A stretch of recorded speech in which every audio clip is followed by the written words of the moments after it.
નેપાળ ફરવા ગયેલા અમદાવાદીઓ પરત ફર્યા છે। નેપાળમાં અરાજકતા ફેલાતા લોકો ફસાયા હતા। જો કે સરકારના પ્રયાસોથી પ્રવાસીઓ સુરક્ષિત રીતે પરત આવ્યા। નેપાળથી 25 લોકો અયોધ્યા પહોંચ્યા। અયોધ્યાથી ફ્લાઇટમાં લોકો અમદાવાદ પહોંચ્યા।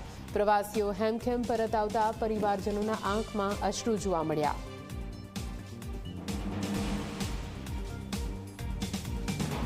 नेपाल में हाल जे वर्तमान परिस्थिति है ए परिस्थिति वच्चे આપણે ઘણી વખત એવા તસવીરો જોયા કે જેમાં લોકો ફસાઈ ગયા હતા અને ત્યાંથી કઈ રીતે પરત ભારત ફરવું એ સૌથી મોટી સમસ્યા હતી। પરંતુ એક ગ્રુપ કે જે અમદાવાદના લોકો છે 25 જેટલા લોકો અને તેઓ પરત ફર્યા છે, એમની સાથે વાતચીત કરીશું। અચ્છા, ઘણા બધા સિનિયર સિટીઝન એમાંથી આપ યંગ છો, કઈ રીતે આખી પરિસ્થિતિને કાબૂમાં રાખી અને આપ અહીં સુધી પહોંચ્યા? પહેલાં તો બધાને નમસ્તે, જય ભારત અને જય જય ગરવી ગુજરાત। બરાબર, તો વર્ષોથી અમારું કામ છે પ્રવેશા ટૂર એન્ડ ટ્રાવેલ્સનું મેનેજર છું અને આ બધા મારી સાથે આવ્યા હતા। 36 પેસેન્જરો હતા જે આપણે સાથે ગુજરાતથી હતા। અને જે રીતે તમે આઈ થિંક વિડીયોમાં પણ બધે જોયું જ હશે કે જે ત્યાંના યંગસ્ટરોનો જે આક્રોશ હતો ગવર્મેન્ટ તરફનો, બરાબર, એ લોકોએ ગવર્મેન્ટ પ્રોપર્ટીઓને બહુ નુકસાન પહોંચાડ્યું છે ત્યાં આગળ, બરાબર। અને જેમ અમે જ્યાં જ્યાં રોકાયા હતા ત્યાંથી 150-200 મીટરે આ લોકોએ જે ગવર્મેન્ટ પ્રોપર્ટીઓ હતી ત્યાં આગળ એ લોકોએ સળગાવી હતી।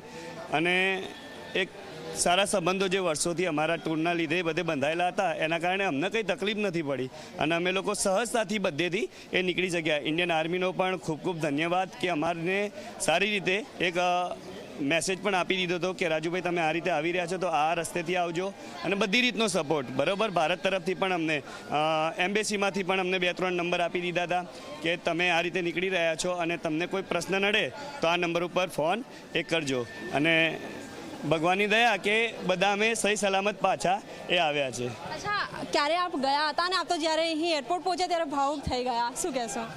બેન, એમાં એવું છે કે તોફાન જોયા પછી અમને એવું લાગ્યું કે મોતના મુખમાંથી કદાચ નીકળવું હોય તો નીકળી, કારણ કે રેલી મોટી મોટી હતી બેન, અને એ ટોળાને કોઈ પેલું ના હોય, તોફાની ટોળાઓને કોઈ પેલું ના હોય, એ કદાચ દરવાજા બંધ કરીને આગ ચંપી કરે કે હા કે ના કરે, તો એવા માહોલમાં થઈને અમારા જે મેનેજર છે એ મેનેજરે એ ગાડીઓ કઢાવડાવી હતી। પણ હું એટલું માનું છું કે મીડિયાવાળા, ભારત સરકાર, મોદી સાહેબ, રાજ્ય સરકાર અમારી ભાજપની, એમના દ્વારા અમને ખૂબ જ મદદ મળી છે। એમના ફોન પણ મળ્યા હતા, ફોન આવતા હતા। અમારા ધારાસભ્ય, અમારા આકૃતિ સોસાયટીના ચેરમેન દિલીપસિંહ સિસોદિયા, અમિતભાઈ પંડ્યા સાહેબ એ અને મીડિયાવાળા આ બધાએ અમને ખૂબ જ સપોર્ટ કર્યો અને એના કારણે અમે આનંદથી અહીંયા થોડા ઘણા અમારા જે અંદર થોડોક ઘણો આનંદ તો એમાં અમે પહોંચી વળ્યા છીએ બેન। ત્યાંની પરિસ્થિતિની વાત કરીએ, કેવી પરિસ્થિતિ, કેવો ભય હતો?